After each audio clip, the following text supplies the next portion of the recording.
आदमी के अपनी शक्ति जागृत करने के बाद की पहली चीज सुंदर परीक्षक का चेहरा लाल कर देना था, क्योंकि मेरी जागृत हुई शक्ति एक स्तर की दृश्य वृद्धि विजुअल एनहांसमेंट है। दुनिया की किसी भी चीज को मैं आसानी से एक नजर में देख सकता हूं। दरअसल साल 2026 में नीले ग्रह पर बिना किसी चेतावनी के पहले जीवन निषेध क्षेत्र लाइफ फॉरबिडन जोन का जन्म हुआ। सफेद कोहरे का निषेध क्षेत्र। उसके बाद से सफेद कोहरा पागलपन की हद तक फैलने लगा और 100 मील के दायरे में रहने वाले जीवों को निगलने लगा। और इस महाप्रलय के बाद लाखों लोगों में से निषेध क्षेत्र की सीमा से जीवित बाहर निकलने वाले लोग 1000 से भी कम थे। जिससे और भी निराशा होती थी वह यह था कि सफेद कोहरे का निषेध क्षेत्र फैलना बंद नहीं हुआ, बल्कि हर साल एक नए क्षेत्र के जुड़ने की गति से नीले ग्रह पर लगातार फैलता गया। कोई नहीं जानता कि इन निषेध क्षेत्रों का स्रोत वास्तव में कहाँ है। एकमात्र चीज जो निश्चित है वह यह है कि यदि सफेद कोहरे में जीवित रहना है तो उन रहस्यमय निषेध क्षेत्र के नियमों का पालन करना होगा। लेकिन सौभाग्य से सफेद कोहरे के निषेध क्षेत्र के साथ साथ नीले ग्रह के जीवों की शक्तियों का जागृत होना भी शुरू हुआ। मनुष्यों की शक्ति जागृत होने के बाद उन्हें एबिलिटी यूजर कहा जाता है और जानवर शक्तिशाली राक्षसों मॉन्स्टर्स में बदल जाते हैं। मुझे आज भी 7 साल पहले सफेद कोहरे के आने का वह दिन याद है। उस समय सभी लोग जान लगाकर सुरक्षित क्षेत्र की ओर भाग रहे थे, लेकिन जैसे ही मैं किनारे पर पहुंचा एक अदृश्य बाधा ने मुझे जोर से पीछे धकेल दिया। मेरी बहन ने पीछे मुड़कर देखा कि मैं वहीं रुक गया हूं और बिना किसी हिचकिचाहट के वापस मुड़ने का फैसला किया। पास में खड़े दादा मुंह भी सिर हिला रहे थे और जाने को तैयार नहीं थे। उस दिन से हम तीनों सफेद कोहरे के निषेध क्षेत्र के किनारे पर रहते थे, कभी कभी कमजोर राक्षसों का शिकार करके बड़ी मुश्किल से अपना गुजारा करते थे। उस दिन मैं बहन की पीठ पर सामान लादकर चुपके से भोजन की तलाश में निषेध क्षेत्र के किनारे गया। दूरबीन के माध्यम से बहन ने देखा कि सफेद कोहरे में 3 आकृतियां हिल रही हैं। वे 3 एबिलिटी यूजर्स थे जो एक बैल के आकार के राक्षस का घेराव कर रहे थे। उस राक्षस की दहाड़ से जमीन गूंज रही थी।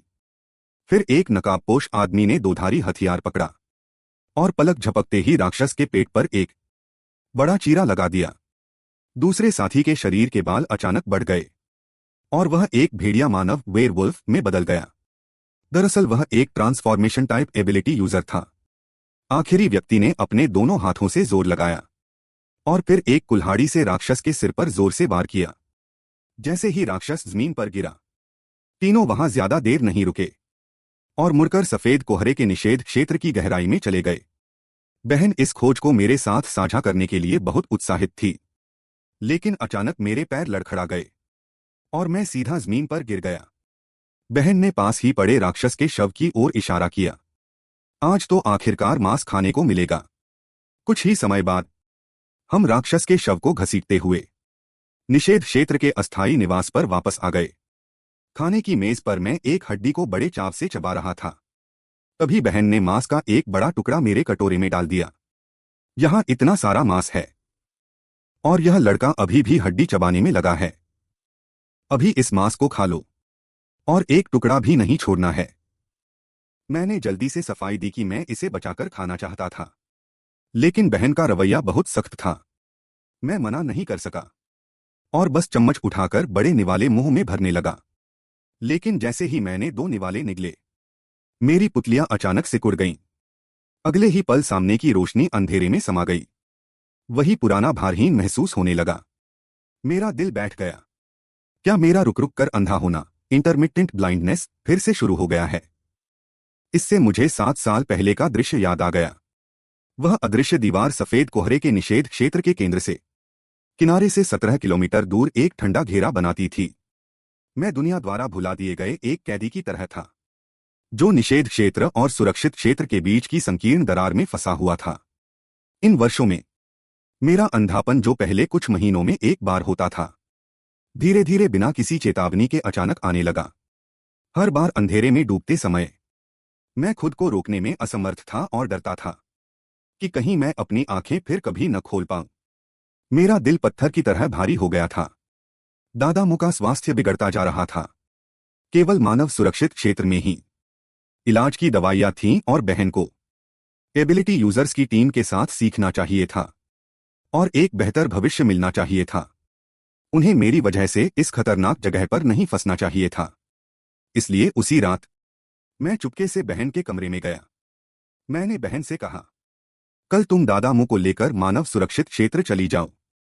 बहन एक पल के लिए ठिठक गई और फिर सिर हिला दिया। हमने पहले ही तय किया था कि हम मिलकर उस दीवार को तोड़ेंगे और साथ में बाहर निकलेंगे। एक बड़ी बहन होने के नाते वह मुझे अकेला नहीं छोड़ सकती थी। मैंने अपनी भावनाओं को काबू में रखा और अपने दिल की सारी चिंताएं बता दी। लेकिन दादा मुंह का शरीर इंतजार नहीं कर सकता और यह नंबर 22 का निषेध क्षेत्र शुरुआत से ही केवल मुझे फंसाने के लिए था। यदि तुम बाहर जाओगी तो शायद तुम्हारी शक्ति जागृत हो जाए। जब तुम शक्तिशाली हो जाओगी तो वापस आकर मेरी मदद करना बेहतर नहीं होगा। बहन ने अचानक मुझे गले लगा लिया। वह मुझे यहां अकेला नहीं छोड़ना चाहती थी। वह बहुत चिंतित थी कि कहीं यह विदाई हमेशा के लिए न हो जाए। मैंने उसकी पीठ थपथपाई और बनावटी सहजता के साथ कहा, चिंता मत करो बहन, मैं यहां इन 7 सालों में टिक सका हूं तो आगे भी टिक जाऊंगा। लंबे समय की चुप्पी के बाद बहन ने आखिरकार सिर हिला दिया। अगली सुबह जल्दी बहन ने सामान बांधा और गाड़ी लेकर निकल गई। दादा मुंह ने गाड़ी में रखा ढेर सारा सामान देखा और हैरानी से पूछा कि कहाँ जा रहे हो। बहन को झूठ बोलना पड़ा कि गाड़ी में केवल औजार हैं। लेकिन दादा मुंह को जल्दी ही समझ आ गया। उन्होंने खिड़की पीटते हुए चिल्लाया, गाड़ी रोको, कुछ भी हो जाए मुझे यहां अकेला मत छोड़ो। बहन ने अपने दांत भींच लिए और तुरंत एक्सीलेटर दबाकर तेजी से निकल गई। मैं वहीं खड़ा रहा, गाड़ी की टेल लाइट्स को दूर जाते देखता रहा और मेरी आंखों से आंसू बहने लगे। अभी कमजोर होने का समय नहीं है, मुझे जीवित रहने का रास्ता खोजना होगा। उन्हें जाते हुए देखने के बाद मैं मुड़कर सफेद कोहरे के निषेध क्षेत्र की गहराई की ओर चल दिया। हमेशा से अफवाहें थीं कि सफेद कोहरे के निषेध क्षेत्र में घातक नियम छिपे हैं। नियम तोड़ने वालों को क्रूर सजा मिलती है। इसलिए इन वर्षों में अनगिनत लोगों ने अपनी जान की कीमत चुकाकर एक ऐसी नियम पुस्तिका तैयार की है जो गलतियों से भरी हुई है। लेकिन 7 साल पहले मैं गलती से निषेध क्षेत्र में गया था और जीवित बाहर आया था। अब फिर से अंदर जाने में डरने की क्या बात है। घने सफेद कोहरे को पार करने के बाद अचानक सामने का दृश्य देखकर मैं दंग रह गया। निषेध क्षेत्र के अंदर एक पूर्ण पारिस्थितिकी तंत्र मौजूद था। घास फूस और पेड़ पौधे लहलहा रहे थे। पक्षियों की चहचहाहट और फूलों की खुशबू थी। यह किसी भुला दिए गए स्वर्ग जैसा लग रहा था। मैंने एक समतल जगह ढूंढी और अलाव जलाया। बचा हुआ बीफ हॉट पॉट पकाने लगा। जैसे ही मैंने कटोरा उठाकर सूप पीना शुरू किया, अचानक दृष्टि फिर से अंधेरे में डूब गई। पहले ऐसा होने पर कुछ ही सेकंड में रोशनी वापस आ जाती थी, लेकिन इस बार रोशनी आने का नाम ही नहीं ले रही थी। जब मुझे लगा कि मैं पूरी तरह अंधा हो गया हूं, तभी मैंने अचानक आंखें खोली। पाया कि न केवल दृष्टि वापस आ गई थी, बल्कि मेरी बाह पर सुनहरे रंग के कुछ छोटे शब्द भी थे।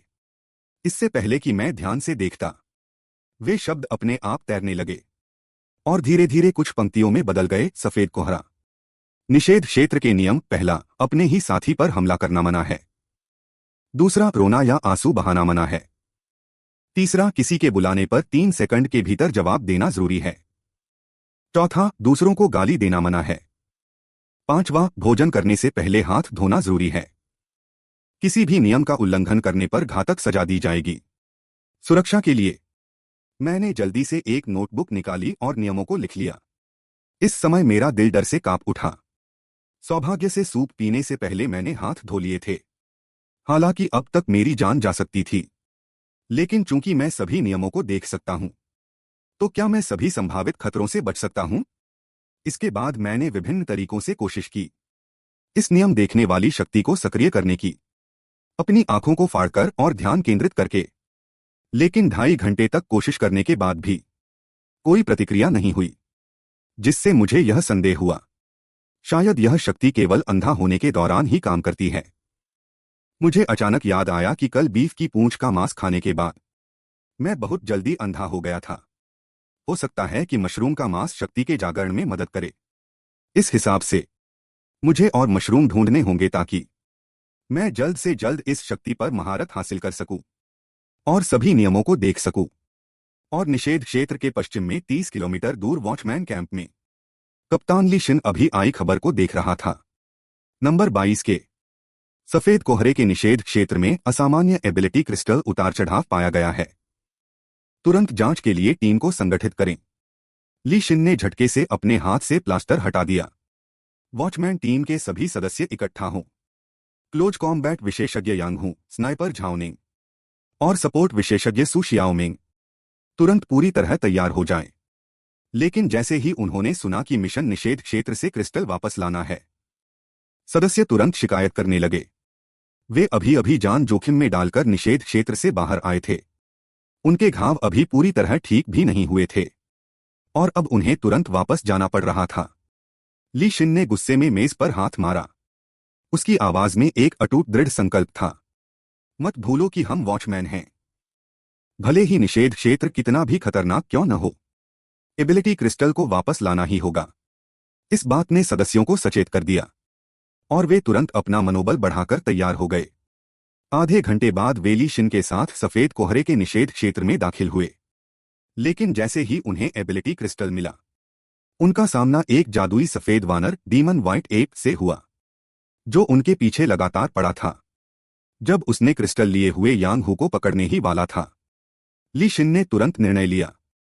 यांग हू को अपनी गति स्पीड की शक्ति का उपयोग करके क्रिस्टल के साथ पहले निकलने को कहा और खुद और बाकी लोग पीछे रुक गए। स्नाइपर झाओ नेंग ने तुरंत अपनी स्नाइपर राइफल तानी। अगले ही पल उसने सीधे जादुई सफेद वानर के सिर पर सटीक निशाना साधा। एक जोरदार धमाका हुआ और भारी प्रभाव से उसका शरीर दूर जा गिरा। सभी ने राहत की सांस ली। उन्हें लगा कि जादुई सफेद वानर खत्म हो गया है। लेकिन अगले ही पल जादुई सफेद वानर ने अचानक आंखें खोल दीं और मलबे से बाहर निकल आया। यह देखकर ली शिन ने तुरंत अपनी शक्ति सैकड़ों सुनहरे भाले 100 गोल्डन स्पीयर्स का उपयोग किया। उसके हाथों में तुरंत सैकड़ों सुनहरे भाले बन गए। पल भर में सुनहरे भाले मूसलाधार बारिश की तरह जादुई सफेद वानर की ओर बढ़े। लेकिन जिसकी उम्मीद नहीं थी वह यह था कि सुनहरे भाले न केवल वानर के बालों को भेदने में असफल रहे, बल्कि वानर ने उन्हें पकड़ लिया। जवाबी हमले के बीच में उसने अपने मुंह में जादुई ऊर्जा का गोला बनाना शुरू कर दिया। अगले ही पल काली रोशनी ने सुनहरे भालों को तितर-बितर कर दिया और सीधे ली शिन की ओर बढ़ी। ली शिन को संभलने का मौका नहीं मिला। ऊर्जा तोप से हाथ पर वार हुआ। वह हाथ तुरंत वहीं हड्डियों के ढांचे में बदल गया। सु शियाओमिंग ने यह देखा और तुरंत अपनी आस्तीन ऊपर चढ़ाकर ली शिन के पास दौड़ पड़ी। ली टीम, जल्दी करो, मुंह खोलकर काट लो। ली शिन ने जरा भी हिचकिचाहट नहीं की और सु शियाओमिंग के हाथ पर काट लिया। इसके तुरंत बाद उसका हड्डियों वाला हाथ नग्न आंखों से दिखने वाली गति से फिर से मांस और रक्त से भर गया। कुछ ही सेकंड में वह पहले जैसा हो गया। ली शिन ने तुरंत सु शियाओमिंग को धक्का दे दिया और जादुई सफेद वानर से लड़ना जारी रखा। जादुई सफेद वानर ने वही पुरानी चाल चली और फिर से झपट्टा मारकर काटने की कोशिश की। ली शिन ने यह देखते ही बचाव के लिए सुनहरा ढाल फैला दिया। साथ ही पीछे खड़े झाओ लेंग को गोली चलाने का इशारा किया। आदेश मिलते ही झाओ लेंग ने तुरंत ट्रिगर दबा दिया। शू! एक गोली ली शिन के कंधे के पास से गुजरी और सटीक रूप से जादुई सफेद वानर के सिर के आर पार हो गई। ली शिन ने तब जाकर राहत की सांस ली। प्रतिबंधित क्षेत्र के राक्षस बहुत क्रूर हैं। वे वास्तव में मनुष्यों के रहने के लिए उपयुक्त नहीं हैं। और अभी की लड़ाई के उतार चढ़ाव ने शायद अन्य राक्षसों को आकर्षित कर लिया हो। अब हमें जल्दी से प्रतिबंधित क्षेत्र से निकलना होगा। सु शियाओमिंग ने सिर हिलाया और मन ही मन प्रार्थना की कि यांग हू सुरक्षित रूप से शक्ति क्रिस्टल को प्रतिबंधित क्षेत्र से बाहर ले जा सके। जैसे ही वे प्रतिबंधित क्षेत्र के किनारे पर पहुंचने वाले थे, ली शिन अचानक रुक गया। हवा में मांस की खुशबू क्यों आ रही है? गंध का पीछा करते हुए उन्होंने देखा कि वे देखते हैं कि कोई प्रतिबंधित क्षेत्र में मजे से खाना खा रहा है।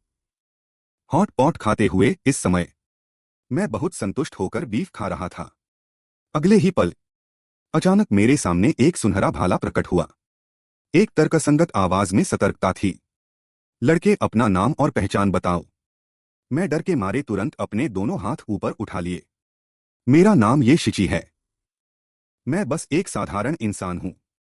जब ली शिन ने मुझे पहचान बताने में हिचकिचाते हुए देखा तो उसने तुरंत सु शियाओमिंग को डिटेक्टर से जांच करने को कहा। आपको पता होना चाहिए कि जो इंसान अकेले सफेद धुंध वाले प्रतिबंधित क्षेत्र में जाने की हिम्मत करते हैं वे ज्यादातर अत्यंत खतरनाक अपराधी होते हैं। लेकिन डिटेक्टर पर कोई आपराधिक रिकॉर्ड नहीं मिला और मेरी पहचान की जानकारी भी नहीं मिल सकी। केवल यह दिखा कि मेरी शक्ति का स्तर ग्रेड 1 से नीचे है। इसके बावजूद ली शिन अभी भी मुझे घूर रहा था, जैसे कि वह मेरे चेहरे से कुछ पढ़ने की कोशिश कर रहा हो। उसकी जान लेने वाली निगाहों से मैं घबरा गया। मैंने सोचा कि इस गतिरोध को तोड़ने के लिए मुझे कुछ करना चाहिए, वरना शायद मुझे एक खतरनाक तत्व मानकर निपटा दिया जाए। इसलिए मैंने अपने कटोरे में रखे बीफ को पकड़ा और उन्हें पूछने की कोशिश की कि क्या वे बैठना चाहते हैं, और साथ में कुछ हॉट। लेकिन जैसे ही मैंने बात पूरी की, प्रतिबंधित क्षेत्र की गहराई से अचानक एक राक्षस की दहाड़ सुनाई दी। ली शिन का चेहरा तुरंत बदल गया। यह एहसास बिल्कुल वैसा ही है जैसे राक्षसों का झुंड इस ओर आ रहा हो। उसने तुरंत काम बांट दिए। झाओ लिंग, तुम दूर से एक अच्छी जगह ढूंढो और दूर से निशाना लगाने की जिम्मेदारी लो। और वह खुद राक्षसों के झुंड को सामने से रोकने के लिए रुक गया। जहां तक शियाओमिंग की बात है, वह मुझे पहले प्रतिबंधित क्षेत्र से बाहर ले जाएगी। इतना कहकर ली शिन ने तुरंत अपनी शक्ति का उपयोग किया। एक विशाल सुनहरी प्रकाश की किरण उसके पीछे से जमीन से ऊपर उठी। जब राक्षसों का झुंड उनके बिल्कुल करीब पहुंचने वाला था, ली शिन ने सुनहरा भाला थामकर बहादुरी से उनका सामना किया। मैंने इस मौके का फायदा उठाकर चुपके से निकलने की कोशिश की। दादा मु ने एक बार कहा था कि प्रतिबंधित क्षेत्र में दिखने वाले शक्ति संपन्न लोग अपराधी हो सकते हैं। अगर वे थोड़ी देर में मेरे साथ बुरा व्यवहार करने लगे तो क्या होगा। लेकिन जैसे ही मैंने अपना बर्तन समेटने के लिए हाथ बढ़ाया, सु शियाओमिंग ने मुझे सीधे गोद में उठा लिया और मुड़कर भागने लगी। मुझे मन ही मन बेबसी महसूस हुई। सचमुच, शक्ति संपन्न लोगों में साधारण लोगों के प्रति एक स्वाभाविक श्रेष्ठता का भाव होता है। भले ही लॉन्ग गो और गठबंधन ने नियम बनाया हो कि शक्ति संपन्न लोग साधारण लोगों को नुकसान नहीं पहुंचा सकते, लेकिन इस श्रेष्ठता के भाव को कानून से खत्म नहीं किया जा सकता। पहले जब मैं और शुआंगेर बहन भोजन की तलाश में होते थे तो हम शक्ति संपन्न लोगों को देखकर रास्ता बदल लेते थे। डर था कि कहीं कोई गुस्सैल व्यक्ति न मिल जाए जो बात बात पर हाथ उठा दे। सु शियाओमिंग मुझे लेकर एक ऊंची इमारत पर चढ़ गई। तभी मैंने पीछे ली शिन द्वारा बनाए गए सुनहरे विशालकाय मानव को देखा। वह विशालकाय मानव अविश्वसनीय रूप से बड़ा और शक्तिशाली था। उसने केवल अपने सुनहरे भाले का उपयोग किया और एक ही झटके में सभी राक्षसों को रोक दिया। उस विशालकाय मानव की पीठ पर लाल रंग से राक्षस शब्द लिखा था। अब तक मैंने कई शक्ति संपन्न लोगों को देखा था, लेकिन मैंने कभी इतनी डरावनी युद्ध क्षमता वाला कोई नहीं देखा था। सु शियाओमिंग ने बात पूरी करते हुए कहा, यह तो स्वाभाविक है, क्योंकि वे साधारण शक्ति संपन्न लोग नहीं हैं। वे प्रसिद्ध नाइट वॉचर्स संगठन के सदस्य हैं। इससे पहले कि मैं और देख पाता, मैंने देखा कि सामने सफेद धुंध की बाधा पास आ रही है। अगर मैं और आगे गया तो वह अदृश्य दीवार होगी जिसने मुझे 7 साल तक कैद रखा। मौजूदा गति से उससे टकराने पर मैं निश्चित रूप से मांस का लोथड़ा बन जाऊंगा। मैं घबरा गया और सु शियाओमिंग को समझाने लगा, अब तो लड़ाई की आवाज भी सुनाई नहीं दे रही है। क्यों न हम रुककर थोड़ा आराम कर लें? सु शियाओमिंग ने बिना सोचे समझे मना कर दिया। मजबूर होकर मुझे सच बताना पड़ा। वास्तव में मुझे एक बहुत अजीब बीमारी है। जैसे ही मैं इस पुल को पार करूंगा, मैं तुरंत मर जाऊंगा। लेकिन सु शियाओमिंग ने अनसुना कर दिया। जैसे ही अदृश्य दीवार बिल्कुल करीब आई, मैंने अपनी आंखें बंद कर लीं और मन ही मन प्रार्थना की कि नियम फिर से प्रकट हों। अगले ही पल मेरी आंखों के सामने धीरे धीरे कुछ शब्द उभरे। अदृश्य दीवार। नियम को केवल अदृश्य तरीके से ही तोड़ा जा सकता है। मिल गया, मैं मिल गया। लेकिन यह अदृश्य तरीका आखिर क्या है? क्या इसका मतलब वही है जो शब्द कह रहे हैं? क्या आंखें बंद करने से इसे अदृश्य माना जा सकता है? मैंने हिम्मत जुटाई और अपने शरीर को अदृश्य दीवार की ओर टकराने दिया। अगले ही पल मुझे स्पष्ट रूप से महसूस हुआ कि अदृश्य दीवार टूट रही है। इसके तुरंत बाद सु शियाओमिंग का संतुलन बिगड़ गया और वह जमीन पर गिर गई। और मैं तो दूर जाकर गिरा। जब मैंने फिर से आंखें खोली तो जो दृश्य सामने था उसने मुझे स्तब्ध कर दिया। वह एक हरा भरा घास का मैदान था। वही सुरक्षित क्षेत्र का मैदान जिसे मैंने 7 साल तक देखा था लेकिन कभी छू नहीं पाया था। अब आखिरकार मैं सफेद धुंध वाले प्रतिबंधित क्षेत्र से बाहर निकल आया था। इसके बाद मुझे नाइट वॉचर्स की टीम द्वारा शिविर में ले जाया गया जांच के लिए। झाओ लिंग मेरी जानकारी की तालिका लेकर बार बार पूछ रहा था कि मैं उस समय प्रतिबंधित क्षेत्र में क्या कर रहा था। उससे बकवास मत करो, कह रहे हो कि हॉट पॉट खा रहे थे। मैंने घबराकर स्पष्ट किया, मैं वास्तव में हॉट पॉट ही खा रहा था। कोई इंसान हमेशा भूखा तो नहीं रह सकता। उस समय मैं तो आपको भी साथ खाने के लिए कहना चाहता था। झाओ लिंग ठंडी हंसी हंसा। मुझे पता है। क्या तुम्हें पता है कि साधारण लोगों के लिए सफेद धुंध वाले प्रतिबंधित क्षेत्र में मृत्यु दर 99.96% है? यह सुनकर मैंने सिर हिलाया। हाँ, मुझे पता है, क्योंकि मैं मरने की सोचकर ही अंदर गया था। जब हम दोनों के बीच बहस चल रही थी, सु शियाओमिंग घायल ली शिन को सहारा देते हुए अंदर आई। ली शिन को देखते ही मैं तुरंत सतर्क हो गया। क्या यह वही शक्ति संपन्न व्यक्ति नहीं है जो प्रतिबंधित क्षेत्र में सुनहरे विशालकाय मानव में बदल गया था और अकेले ही राक्षसों के पूरे झुंड का मुकाबला किया था? ली शिन के बैठने के बाद वह सीधे मुद्दे पर आया। एक साधारण इंसान के रूप में मैं प्रतिबंधित क्षेत्र में इतने लंबे समय तक 7 साल तक कैसे रह सकता हूं?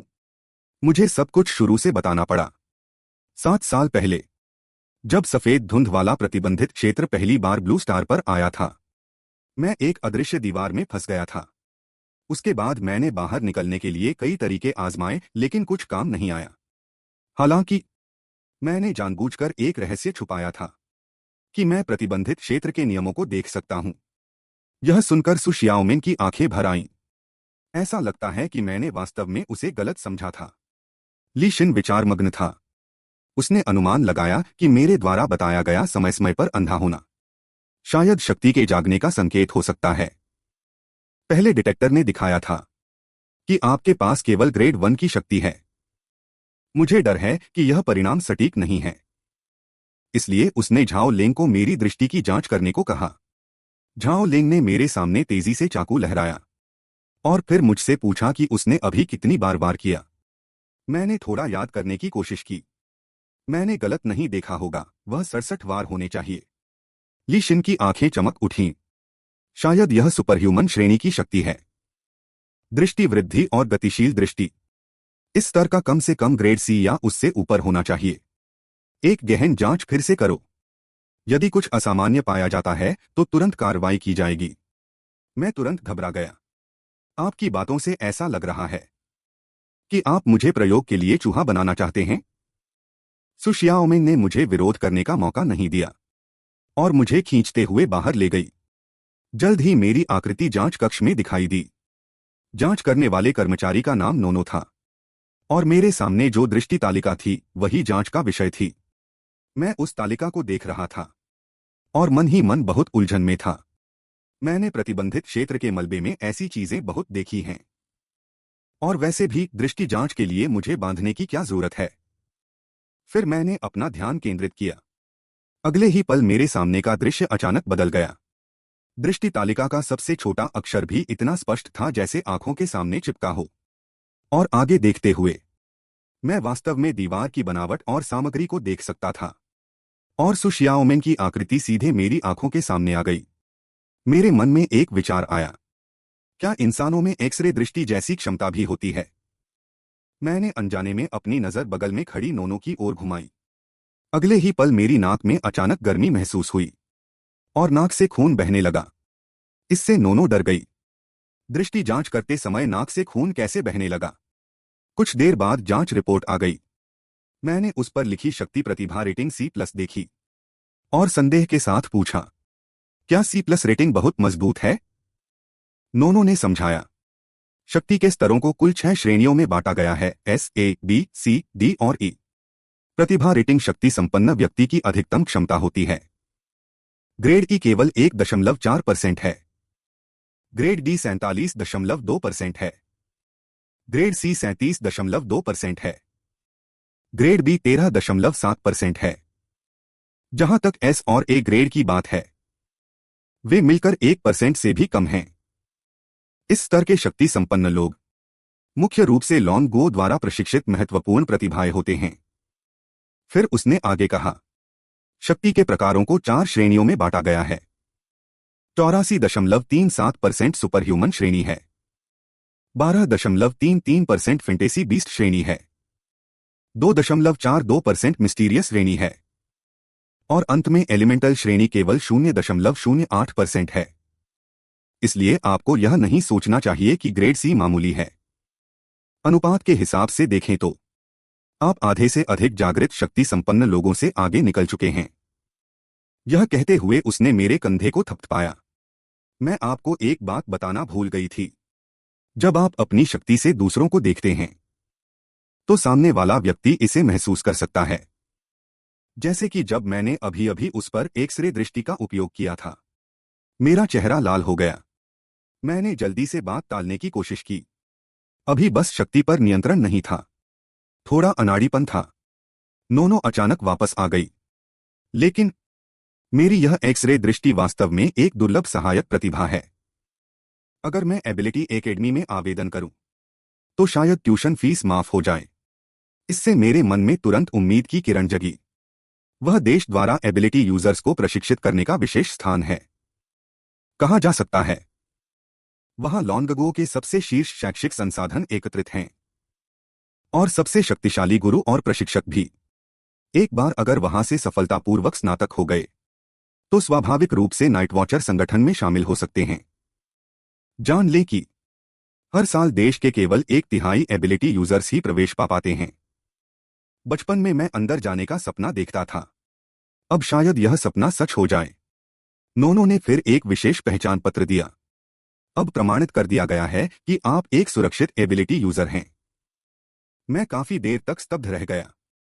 इससे पहले ली शिन ने कहा था कि उसे चीरफाड़ कर सजा दी जाएगी। अचानक मैं आजाद कैसे हो गया? नोनो जोर से हंसी। वह टीम लीडर ली का बच्चों को बहलाने वाला मजाक था। बस यह जांच लिया गया कि एबिलिटी खतरनाक नहीं है तो आप आसानी से सुरक्षित एबिलिटी यूजर के रूप में प्रमाणित हो सकते हैं।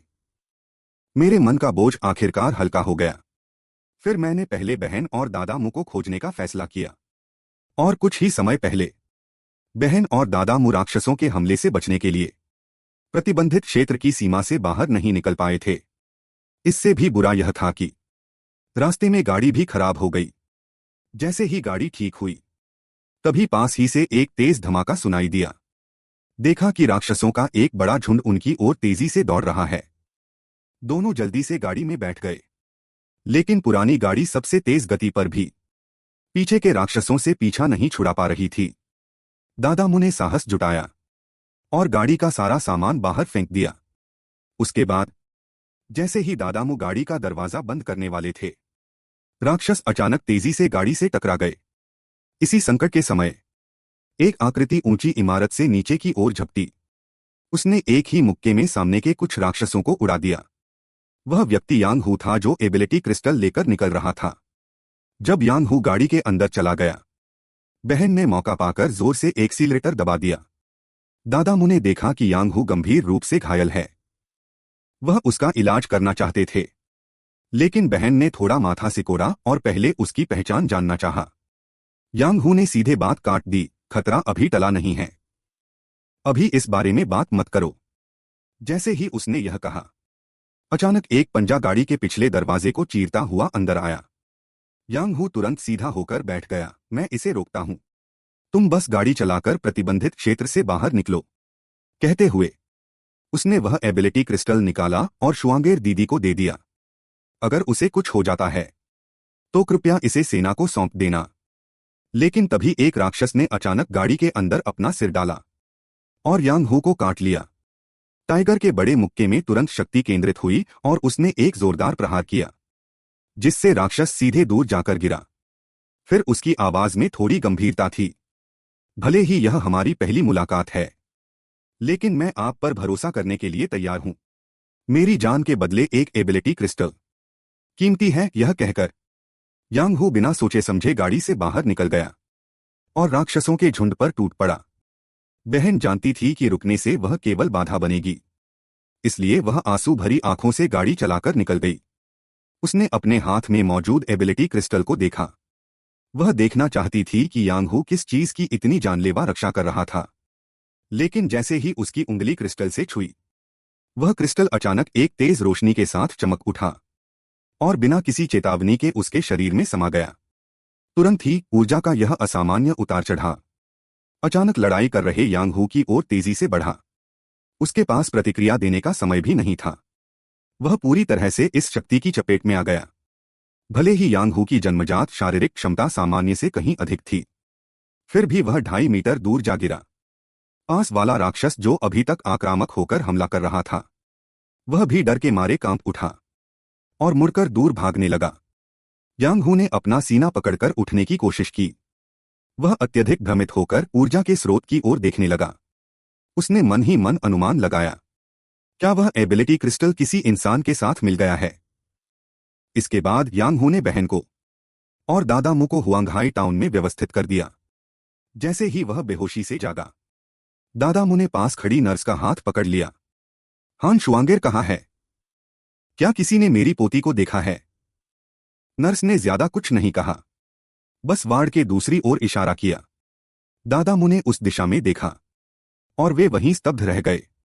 पास ही एक विशाल पारदर्शी पोषण कक्ष में बहन हान शुआंगेर एक चमकदार क्रिस्टल की परत से लिपटी हुई थी और उसके पूरे शरीर से हल्की रंगीन रोशनी निकल रही थी। अपने शरीर के अनकहे घावों की परवाह किए बिना दादा मु ने अपने ऊपर से कंबल हटाया और उत्तेजित होकर पोषण कक्ष की ओर दौड़ पड़े। तुम लोगों ने उसके साथ क्या किया है और उसे अंदर क्यों बंद किया है? ठीक उसी समय सफेद कोट पहने एक शोधकर्ता धीरे धीरे चलकर पास आया। बुजुर्ग महोदय, आपकी पोती की वर्तमान स्थिति उनके कारण नहीं है। क्या आपको बेहोश होने से पहले की घटना याद है? वही एबिलिटी क्रिस्टल और आपकी पोती के साथ उसके विलय की बात। एबिलिटी क्रिस्टल शब्द सुनकर दादा मु अचानक ठिठक गए। उनके दिमाग में तुरंत एक दृश्य कौंधा। वह दृश्य जब क्रिस्टल हान शुआंगेर के शरीर में समा रहा था। शोधकर्ता ने उन्हें अपने हाथ में मौजूद टैबलेट थमाया। वह एबिलिटी क्रिस्टल धीरे धीरे आपकी पोती के साथ मिल रहा है। अगर सब कुछ ठीक रहा तो हान शुआंगेर न केवल एक एबिलिटी यूजर के रूप में जागृत होगी, बल्कि इसकी बहुत अधिक संभावना है कि वह एक अत्यंत दुर्लभ शक्तिशाली एबिलिटी शरीर वाली होगी। इन बातों ने दादा मु को पूरी तरह से सुन्न कर दिया। बचपन से ही हान शुआंगेर में कोई एबिलिटी प्रतिक्रिया नहीं थी, तो अचानक वह शक्तिशाली एबिलिटी शरीर वाली कैसे बन गई? शोधकर्ता ने उनके संदेह को समझ लिया। कुछ लोगों के लिए एबिलिटी जागृत होने का समय दूसरों की तुलना में बहुत देर से आता है। यह भी संभव है कि वह बचपन से ही किसी विशेष शक्ति द्वारा सुरक्षित हो, जिससे उसके शरीर के भीतर की एबिलिटी तरंगें दब गईं, जिसके कारण वह अब तक प्रकट नहीं हो सकी। इस तरह के उदाहरण बहुत कम दर्ज हैं, लेकिन हान शुआंगेर संभवतः उनमें से एक है। यह कहते हुए उनके बात करने का लहजा बदल गया और उनकी आवाज गंभीर हो गई। लेकिन अभी इन सब पर चर्चा करना बहुत जल्दी है। उस एबिलिटी क्रिस्टल की ऊर्जा तरंगें बहुत शक्तिशाली हैं और मुझे डर है कि गॉड्स फॉलोअर्स के दूतों ने उस पर नजर गड़ा दी होगी। वर्तमान में हान शुआंगेर के लिए वास्तविक खतरा यही अत्यंत खतरनाक कथित गॉड्स फॉलोअर्स हैं। यह एक बड़ा आतंकवादी समूह है जो बड़ी संख्या में एबिलिटी अपराधियों से बना है। वे न केवल यह दावा करते हैं कि मनुष्यों में एबिलिटी का जागना उच्च आयाम के देवताओं के अंश से आता है, बल्कि वे मानते हैं कि सफेद कोहरे वाले प्रतिबंधित क्षेत्र का आना दिव्य साम्राज्य के आगमन का संकेत है। वे लंबे समय से पुरानी मानव सभ्यता को नष्ट करने की योजना बना रहे हैं और कमजोर मनुष्यों को खत्म करने की भी। वे सफेद कोहरे वाले प्रतिबंधित क्षेत्र को धीरे धीरे पूरी नीली दुनिया को निगलने दे रहे हैं और वे कहते हैं कि केवल वे शक्तिशाली एबिलिटी यूजर जिनके पास देवताओं के अंश हैं, वही उनके सदस्य बनने के योग्य हैं। शोधकर्ता ने एक गहरी आह भरी। फिलहाल उनके पास कोई तरीका नहीं है जिससे एबिलिटी क्रिस्टल के ऊर्जा संकेतों को छिपाया जा सके। इसलिए गॉड्स फॉलोअर्स किसी भी तरह से हान शुआंगेर को ढूंढ निकालेंगे। या तो वे हान शुआंगेर को अपने दूत में बदल देंगे, या फिर रूपांतरण विफल होने के बाद उसे दूतों द्वारा सीधे खत्म कर दिया जाएगा। और अगर हान शुआंगेर का रूपांतरण सफल हो जाता है तो नाइट वॉचर्स को भी वही कदम उठाने पड़ेंगे। इसी बीच बैंगनी चोगे में एक आदमी अस्पताल के पास वाली इमारत की छत पर दिखाई दिया। उसकी निगाहें नाइट वॉचर्स द्वारा व्यवस्थित चिकित्सा क्षेत्र पर टिकी थीं। वह गॉड्स फॉलोअर्स का दूत का था। इस यात्रा में उसे जो आदेश मिला था वह था एबिलिटी क्रिस्टल के साथ विलीन हुई हान शुआंगेर को ढूंढना।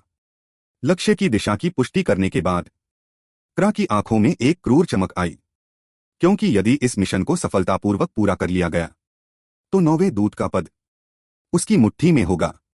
मैं एक बस में बैठा था और खिड़की से बाहर पीछे छूटते दृश्यों को देखते हुए खोया हुआ था।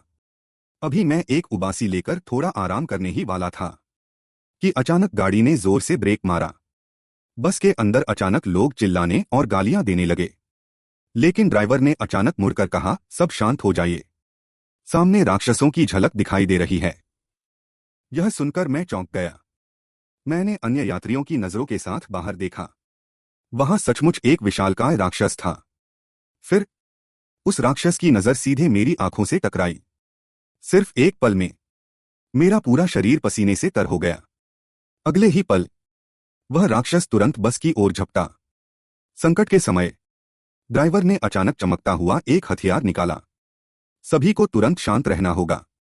वह एक सेवानिवृत्त नाइट वॉचर है, एक ग्रेड एबिलिटी यूजर, इसलिए वह सबकी सुरक्षा के लिए अपनी पूरी कोशिश करेगा। ड्राइवर ने एक गहरी सांस ली और धीरे धीरे बस से नीचे उतरा। हवा में किसी भी समय हमला करने के लिए तैयार राक्षस को देखते हुए उसने अपने हाथ में हथियार को कसकर पकड़ लिया। आज मुझे बस में सवार सभी लोगों की रक्षा करनी ही होगी। ड्राइवर और राक्षस को आपस में लड़ते हुए देखकर मेरे मन में अपराध बोध की भावना जाग उठी। भले ही अब मुझे एबिलिटी यूजर के रूप में प्रमाणित किया जा चुका है, लेकिन मेरी शक्ति सहायक प्रकार की शक्ति वृद्धि है। मुझमें सीधे मुकाबले की जरा भी क्षमता नहीं है, लेकिन मैं कुछ किए बिना हार नहीं मान सकता। शायद मैं कुछ ऐसा ढूंढ सकूं जो मैं कर सकूं। जब मैंने फिर से आंखें खोली तो सामने का नजारा अचानक बदल गया था। आगे बैठे यात्रियों के सिर के ऊपर हल्के नीले रंग के छोटे अक्षर चमक रहे थे। मैं दंग रह गया। मैं सोच रहा था कि इस अतिरिक्त जानकारी का क्या मतलब है। फिर मैंने बस के अन्य लोगों की ओर देखा, यह देखने के लिए कि क्या कुछ अलग है। जैसा कि मुझे उम्मीद थी, मैंने एक व्यक्ति को देखा जिसके सिर पर स्तर 1 लिखा था, एक मांसल पुरुष जिसकी त्वचा सख्त थी, और एक बुजुर्ग व्यक्ति जिसके ऊपर स्पार्क एबिलिटी लिखा था। इससे मुझे तुरंत समझ आ गया। वह मांसल व्यक्ति भले ही एक एबिलिटी यूजर था, लेकिन उसके हाथ लगातार कांप रहे थे।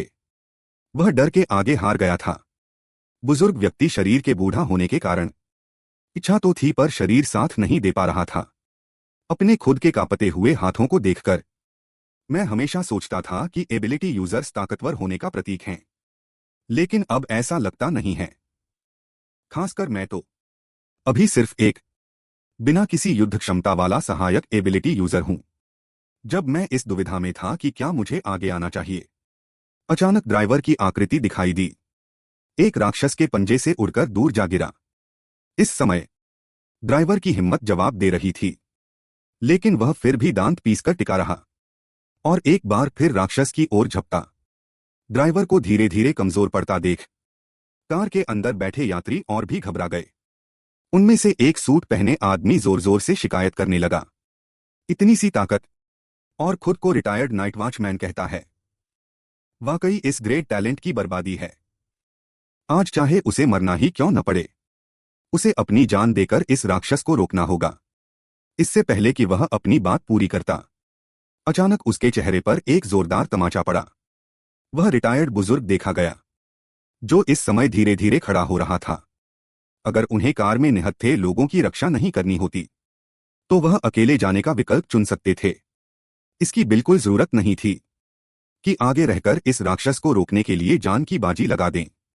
और रही बात उनके रिटायर होने की, तो अगर वह अभी भी ड्यूटी पर होते तब भी उनकी यह जिम्मेदारी या कर्तव्य नहीं होता कि ऐसे घटिया लोगों को बचाने के लिए खुद का बलिदान दें। इतना कहकर बुजुर्ग की हथेली से धीरे धीरे नारंगी रंग की आग की एक लपट बनी। पता नहीं क्या उनकी यह बूढ़ी हड्डियां अब भी काम आ पाएंगी। उसी समय पास में खड़े मांसल व्यक्ति ने भी एक गहरी सांस ली। वह भी एक एबिलिटी यूजर था। ग्रेड स्किन हार्डनिंग, त्वचा का सख्त होना। वह भी लड़ाई में हिस्सा ले सकता था। यह देखकर मेरा दिल भी धड़क गया। यह जानना जरूरी है कि सामने वाला राक्षस कम से कम ग्रेड स्तर का लग रहा था। ग्रेड से नीचे के एबिलिटी यूजर्स का आगे बढ़ना बुनियादी रूप से मौत को बुलावा देने जैसा है।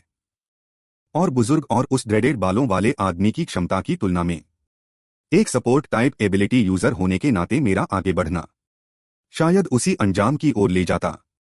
लेकिन इस समय उनके साहस ने आखिरकार मुझे भी प्रेरित कर दिया। कुछ देर सोचने के बाद आखिरकार मैंने अपनी मुट्ठियां कस ली। मेरा नाम ये 17 है। Level 1 support type vision ability, दृष्टि क्षमता। मैं भी लड़ाई में शामिल होता हूं। हालांकि मैं सीधे मुकाबले के लिए सही नहीं हूं, लेकिन अगर मैं सही जगह पर रहूं तो शायद मैं आपकी मदद कर पाऊं। उसी समय युद्ध क्षेत्र में ड्राइवर ने अपनी तलवार की मूठ को मजबूती से पकड़ा और तेजी से कुछ बेहद तेज तलवार की रोशनी निकाली और राक्षस पर हमला किया। फिर उसने अचानक हम लोगों को देखा जो इस तरफ भाग कर आ रहे थे। अंकल, हम राक्षस को मारने में आपकी मदद करने आए हैं। मैं भागते हुए चिल्लाया। ड्राइवर को इतना गुस्सा आया कि उसका सिर चकरा गया।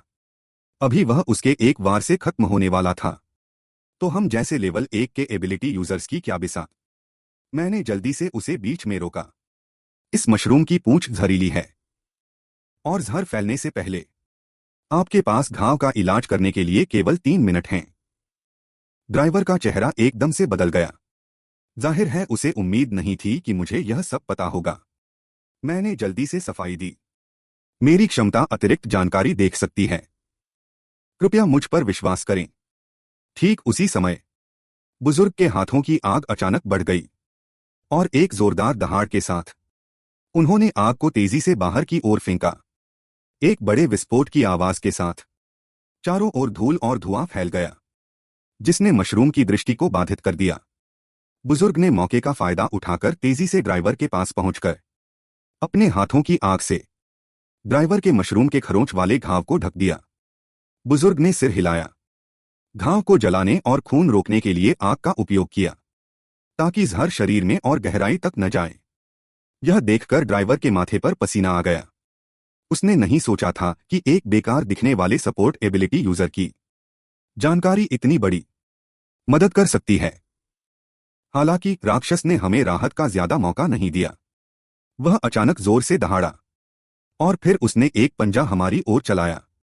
ठीक उसी नाजुक पल में मांसल व्यक्ति की आकृति अचानक हमारे सामने आ गई और तुरंत ही राक्षस उसकी शरीर से निकली एबिलिटी के कारण कुछ मीटर दूर जा गिरा। हालांकि मांसल व्यक्ति इस हमले को रोकने में सफल रहा, लेकिन उसके दर्द भरे चेहरे से पता चलता था कि ग्रेड और ग्रेड के बीच वास्तव में एक ऐसी खाई है जिसे पार करना कठिन है। अचानक तभी राक्षस ने अपनी दृष्टि मेरी ओर मोड़ ली। यह देखकर मैंने मन ही मन खुद को कोसा। लगता है इस राक्षस का दिमाग कम नहीं है। यह जानता है कि सबसे पहले सबसे कमजोर पर हमला करना है।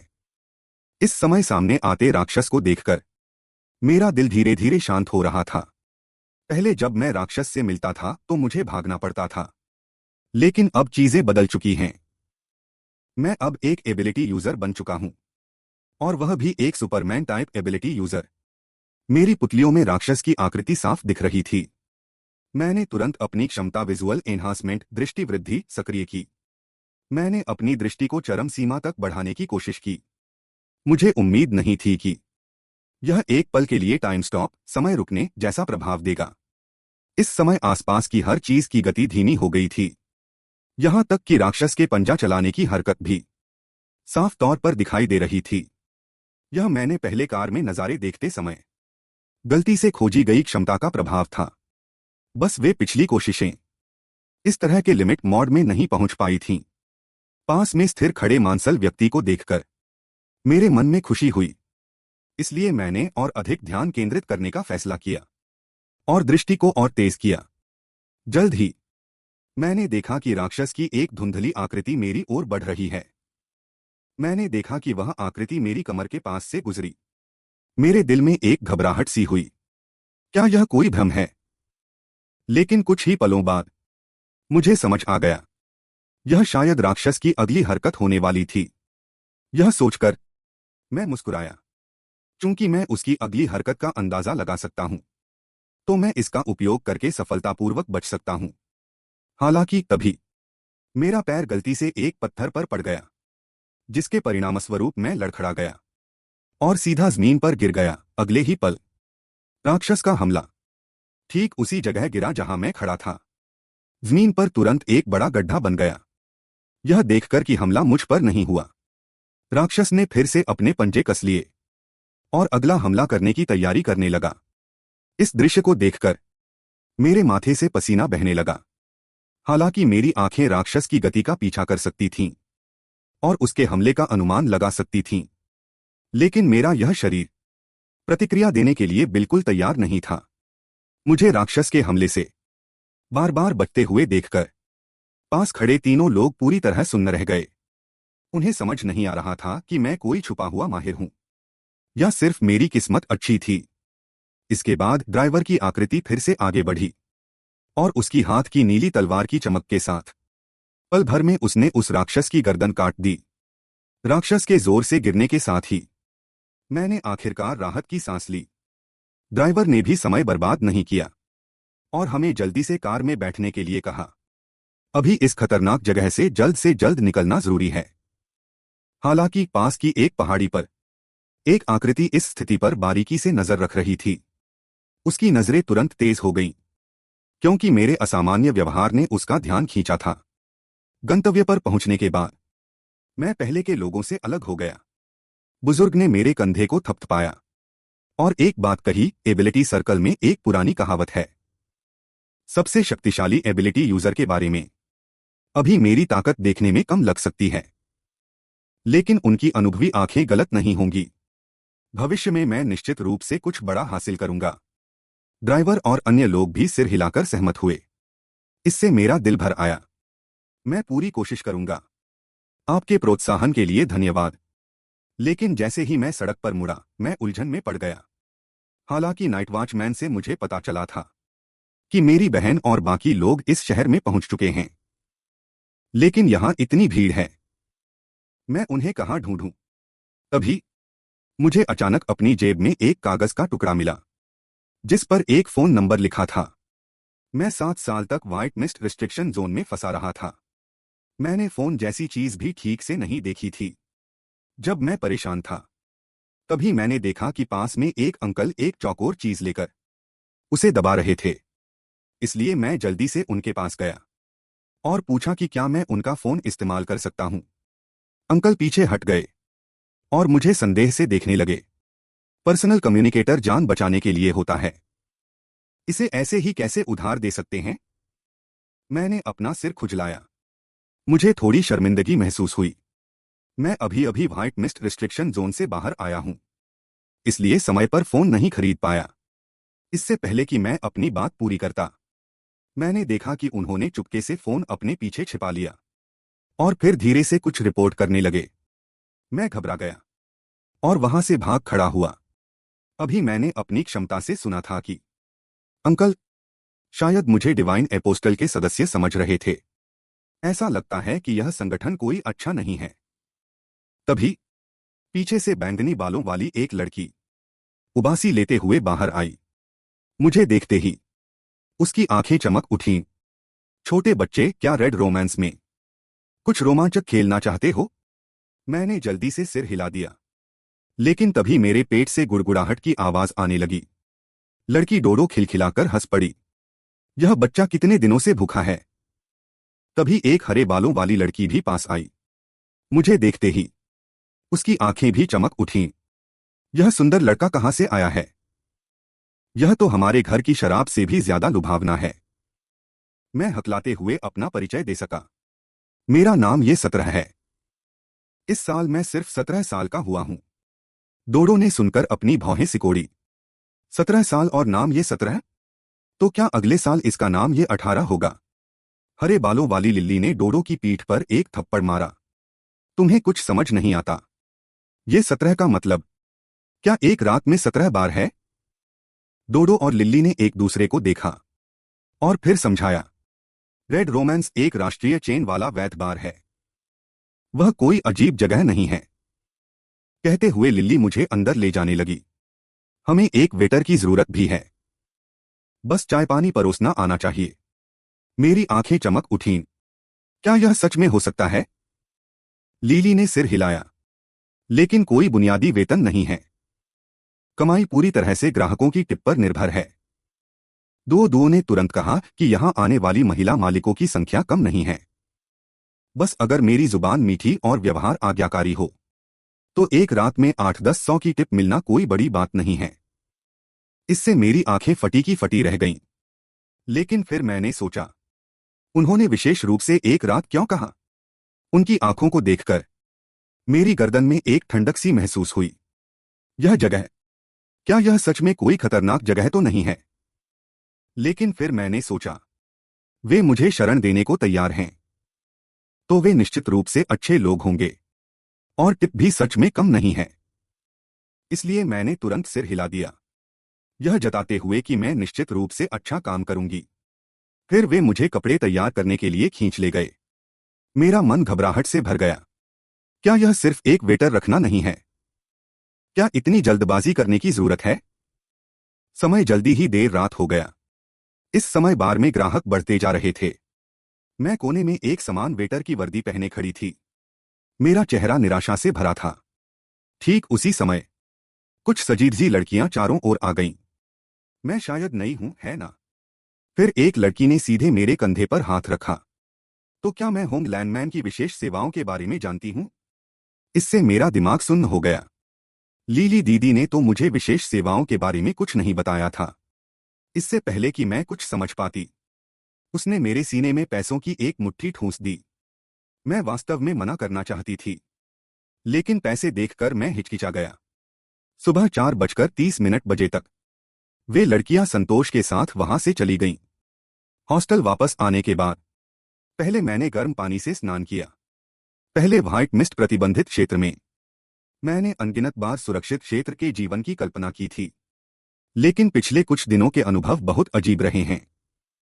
दीवार तोड़ते समय शक्तियों का जागना, नाइट वॉचमैन द्वारा पूछताछ के लिए ले जाए जाने के बाद फिर बीच रास्ते में राक्षसों से मिलना, और अब बार में एक अच्छा काम मिल गया है।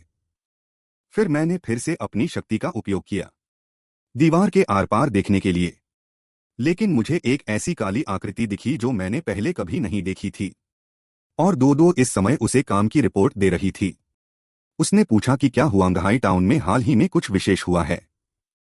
दो ने तुरंत उत्तर दिया कि 2 दिन पहले यहां ऊर्जा क्रिस्टल में असामान्य हलचल देखी गई थी, और सुना है कि एक जमी हुई लड़की को नाइट वॉचमैन की देखरेख में रखा गया है। मेरे मन में अचानक संदेह पैदा हुआ। आखिर रोमांटिक कैसी जगह है? यह सतह पर दिखने जितना सरल नहीं लगता। इससे पहले कि मैं समझ पाता, मैंने देखा कि उस काली आकृति ने अचानक अपनी नजरें ठंडी कर लीं। कौन छुपकर देख रहा है? इससे डरकर मैंने तुरंत अपनी नजरें हटा लीं। बाल बाल बचा, अभी मैं पकड़ा जाता। काली आकृति की पहचान खुद होम लैंडमैन बार की मालकिन थी। उसका चेहरा फिर से सख्त हो गया। फिर उसने दो से पूछा, क्या बार ने हाल ही में किसी नए व्यक्ति को काम पर रखा है? समय देखते ही देखते अगले दिन दोपहर हो गई। दो मुझे दोपहर का खाना खाने के लिए हॉस्टल बुलाने आई।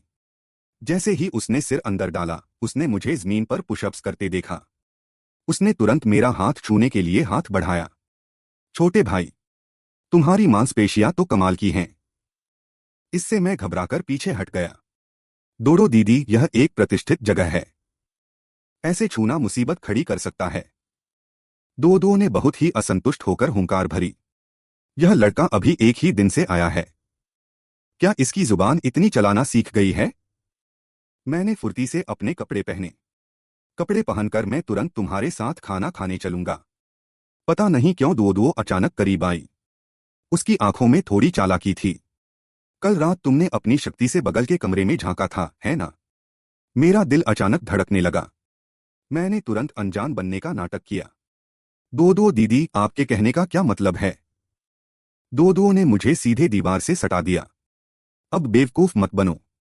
होमलैंड मैन देखने में एक साधारण बार लगता है, लेकिन वास्तव में यह एक गुप्त भूमिगत खुफिया संगठन है और उन्हें मेरी शक्तियों के बारे में पहले से पता चल चुका था। इसलिए यह यात्रा सही मायने में मुझे भर्ती करने के लिए थी। मैं अचानक घबरा गया। मुझे भर्ती करना? लेकिन क्या मैं मना कर सकता हूं? दो दो थोड़ी हैरान रह गई। मुझे ऐसा विचार क्यों आया? यह जानना जरूरी है कि मेरी क्षमता एक खुफिया एजेंट बनने के लिए बहुत उपयुक्त है। मैं अपना शरीर घुमा लिया। मेरी आवाज दृढ़ थी। मैं सिर्फ एक जासूस नहीं बनना चाहता। एक बार भर्ती होने के बाद इसका मतलब लगभग व्यक्तिगत स्वतंत्रता खोना है और मुझे अपने परिवार को ढूंढना है। साथ ही मुझे और ताकतवर भी बनना है। फिर मैं थोड़ा रुका। मुझे चुनने के लिए आपका बहुत धन्यवाद, लेकिन मुझे अपनी बहन और दादा को ढूंढना ही होगा। भले ही इस यात्रा में जीवन का जोखिम हो, फिर भी मुझे उनसे मिलना है। मेरा रवैया अटल था। दो दो ने अब जबरदस्ती नहीं की और उसने मुझे एक महत्वपूर्ण जानकारी भी दी। दक्षिण पश्चिम दिशा में स्थित क्षेत्र नंबर 77। हाल ही में वहां के मॉन्स्टर हंटर्स ने खतरनाक क्षेत्र को पूरी तरह साफ कर दिया है। इसलिए अब क्षेत्र नंबर 77 की रेटिंग कम हो गई है। बहुत से खजाना खोजने वाले वहां छोटे राक्षसों को पकड़ने जाते हैं। तुम कुछ समय के लिए वहां अभ्यास करने जा सकते हो। शायद तुम्हारी किस्मत चमक जाए और तुम्हें अपना परिवार मिल जाए। यह कहते हुए उसने मुझे एक फोन दिया। चिंता मत करो, फोन में कोई सुनने वाला चिप नहीं लगा है। इसमें उसका और लिली का नंबर सेव है। अगर मैं अपना मन बदल लूं तो होमलैंड मैन में तुम्हारा हमेशा स्वागत है। मैं बहुत भावुक हो गया। दीदियों की इस दयालुता के लिए धन्यवाद। परिणाम चाहे जो भी हो, मैं निश्चित रूप से वापस आऊंगा। जल्द ही मैंने अपना सामान बांध लिया और बार की दीदियों को विदा किया। हालांकि होमलैंड मैन बार सतह पर कोई वैध व्यवसाय नहीं है और पर्दे के पीछे ग्राहकों की जानकारी चुराकर उसे ऊंचे दामों पर बेचने वाला एक खुफिया संगठन है, फिर भी वे मुझे एक अप्रत्याशित अपनापन देते हैं। इसके अलावा मेरी पारदर्शी दृष्टि की शक्ति शायद एक सीमा पर पहुंच गई है। क्योंकि यह शक्ति प्रतिबंधित क्षेत्र में अचानक जागी थी, तो हो सकता है कि ताकतवर बनने का मौका व्हाइट मिस्ट प्रतिबंधित क्षेत्र में ही मिले, चाहे जो भी हो। मुझे क्षेत्र नंबर 77 की यात्रा करनी ही होगी। 2.5 घंटे बाद मैं आखिरकार क्षेत्र नंबर 77 के बाहरी इलाके में पहुंच गया। यहां का नजारा किसी बाजार जैसा जीवंत था। हर जगह टीम बनाने के लिए चिल्लाते हुए एबिलिटी यूजर्स थे। तभी एक भारी भरकम आदमी ने अचानक मुझे पकड़ लिया। लड़के, क्या तुम अकेले प्रतिबंधित क्षेत्र में आए हो? मेरी टीम में अभी एक व्यक्ति की कमी है। मैंने अपनी दृष्टि से उसके पीछे के टीम के सदस्यों को देखा। मैं तुरंत उसकी मंशा समझ गया। मेरी शक्ति लेवल 1 की विजुअल एनहांसमेंट है। वह भारी भरकम आदमी हंस पड़ा। एक लेवल 1 का नौसिखिया भी प्रतिबंधित क्षेत्र में अकेले घुसने की हिम्मत करता है। तुम जैसे बेकार बच्चे को तो घर जाकर अपनी मां के पास होना चाहिए। अगले ही पल मैंने अचानक देखा, उस आदमी के सिर के ऊपर एक रोशनी का गोला उभर आया, जिसमें उसके पिछले हमले का दृश्य था। उसकी टीम दुर्भाग्य से मकड़ियों के झुंड के हमले का शिकार हुई थी। उसने देखा कि उसके साथी एक एक करके घायल हो रहे हैं, लेकिन वह केवल अपनी जान बचाने की कोशिश कर रहा था। मेरा मन उदास हो गया। मैंने चुपचाप उससे दूर जाने का फैसला किया। आपकी दयालुता के लिए धन्यवाद। मैं अकेले ही अंदर जाऊंगा। वह आदमी पीछे से भी जबरदस्ती कर रहा था। इस आदमी की ताकत तो कम है ही, इसकी आंखें भी ठीक से काम नहीं कर रही हैं। लेवल 1 के एबिलिटी यूजर को बाहरी क्षेत्र में होना चाहिए। मैं रुक गया। मेरी जिम्मेदारी मैं खुद निभाऊंगा। यह उन लोगों से तो बेहतर है जो खतरा देखते ही केवल अपनी जान बचाकर भागते हैं। मैंने उसे और ध्यान नहीं दिया और प्रतिबंधित क्षेत्र के अंदर की ओर बढ़ गया। यहां के एबिलिटी यूज कम से कम लेवल के होते हैं। किसी के साथ टीम बनाने पर मैं शायद केवल बलि का बकरा बनूंगा। अगर कोई अवसर मिला भी तो वह दूसरों का बचा हुआ कचरा ही होगा। इसलिए इसे खुद करना बेहतर और सुरक्षित है। दो दीदी के अनुसार प्रतिबंधित क्षेत्र की स्थिति अलग होने के कारण सफेद कोहरे की सघनता भी अलग अलग होती है। सामान्य तौर पर जहां कोहरा पतला होता है वहां अक्सर प्रवेश द्वार होते हैं। मैंने अभी निकटतम प्रवेश द्वार खोजने के लिए अपनी दृष्टि का उपयोग किया ही था, तभी आंखों के सामने अचानक एक धुंधली आकृति लहराई। मैंने तुरंत पहचान लिया कि यह एक मिस्ट योग कोहरा राक्षस है। इस प्रकार के राक्षस मौके का इंतजार करते हैं, उन एबिलिटी यूजर्स पर हमला करने के लिए जो कोहरे में खो जाते हैं। यदि एबिलिटी यूजर कोहरे को पार करते समय सही दिशा में है तो आमतौर पर उन पर सक्रिय हमला होने की संभावना कम होती है। सौभाग्य से मेरे पास विजुअल एनहांसमेंट की शक्ति है, इसलिए मुझे इस स्थिति की चिंता करने की जरूरत नहीं है। ठीक उसी समय दूर से अचानक एक कार आती दिखाई दी, जिससे डरकर मिस्ट योग तुरंत भाग गया। कार में बैठे कप्तान ने चिल्लाकर कहा, रुको। उसने यहां ऊर्जा की असामान्य हलचल महसूस की थी, लेकिन जब उसने सावधानी से चारों ओर देखा तो उसे कोई भी असामान्य चीज नहीं मिली। इस समय मैं कचरे के डिब्बे के पीछे छिपा था। मेरी सांसें भी थम सी गई थीं। दो दीदी ने मुझे चेतावनी दी थी, बिना वैध लाइसेंस के एबिलिटी यूजर का प्रतिबंधित क्षेत्र में प्रवेश करना गैरकानूनी है। अगर मॉन्स्टर हंटर्स की टीम ने पकड़ लिया तो कुछ समय के लिए कैद में रहना पड़ेगा। जब वे दूर चले गए तब मैं धीरे से बाहर आया। जैसे ही मैं सीधा खड़ा हुआ मैंने देखा कि मेरे हाथ पर फिर से छोटे अक्षर उभर आए हैं। ये क्षेत्र नंबर 77 के नियम थे। मेरा मन खुशी से भर गया। क्या इसका मतलब है कि जैसे ही मैं प्रतिबंधित क्षेत्र में प्रवेश करता हूं मैं नियम देख सकता हूं? तो क्या इसका मतलब यह है कि मैं प्रतिबंधित क्षेत्र में बेखौफ घूम सकता हूं? इसलिए मैंने तुरंत क्षेत्र नंबर 77 के नियमों को अपनी नोटबुक में लिख लिया। जैसे जैसे मैं गहराई में गया आसपास का सफेद कोहरा पतला होता गया। जैसे ही मैं प्रतिबंधित क्षेत्र के मुख्य हिस्से में प्रवेश करने वाला था अचानक एक गली से एक भेड़िया जैसा जानवर निकला। मेरा दिल धड़कने लगा। प्रतिबंधित क्षेत्र के मांसाहारी जानवर बहुत आसानी से हिंसक हत्यारे राक्षसों में बदल सकते हैं, तो इस भेड़िए की ताकत शायद लेवल से अधिक होगी। लेकिन वह भेड़िया बस वहीं खड़ा होकर हाँफ रहा था। मैंने ध्यान से देखा और मैं वहीं दंग रह गया। यह कोई हत्यारा भेड़िया नहीं था, यह तो साफ तौर पर एक हस्की कुत्ता था। मुझे विश्वास नहीं हो रहा था। भले ही यह राक्षस न हो, लेकिन प्रतिबंधित क्षेत्र में जीवित रहने वाले जानवर के पास निश्चित रूप से कुछ असाधारण क्षमता होगी। मैंने मजबूती से अपना चाकू पकड़ा हुआ था, लेकिन हस्की अभी भी जमीन पर लेटा हुआ था। यहां तक कि वह अपनी पूंछ भी हिला रहा था। ऐसा लग रहा था जैसे उसमें कोई आक्रामकता नहीं है। मेरे मन में संदेह पैदा होने लगा। क्या यह संभव है? क्या यह कुत्ता वास्तव में सिर्फ एक साधारण हस्की है? लेकिन इस खतरनाक निषिद्ध क्षेत्र में इतना विनम्र कुत्ता कैसे हो सकता है? फिर मुझे एहसास हुआ कि यह जीव लगातार मेरे बैग में रखे स्टेक को घूर रहा है। इसके मुंह से लार टपक रही है। इससे मुझे और भी यकीन हो गया कि यह निश्चित रूप से एक मूर्ख कुत्ता है। इसमें कोई शक नहीं है। और फिर मैंने उसे अलविदा कहने के लिए हाथ हिलाया, लेकिन वह खुशी खुशी मेरे पीछे चलने लगा। मैंने उसे भगाने के लिए पैर उठाया कि वह मेरा पीछा न करे, पर वह फिर भी दुम हिलाते हुए पीछे पीछे आता रहा। मुझे अंततः समझौता करना पड़ा। क्या तुम सच में मेरे साथ चलना चाहते हो? मुझे उम्मीद नहीं थी कि वह वास्तव में मेरी बात समझ जाएगा, यहां तक कि उसने अपना सिर भी हिलाया। आदत के अनुसार मैंने अपनी क्षमता से हस्की को स्कैन किया।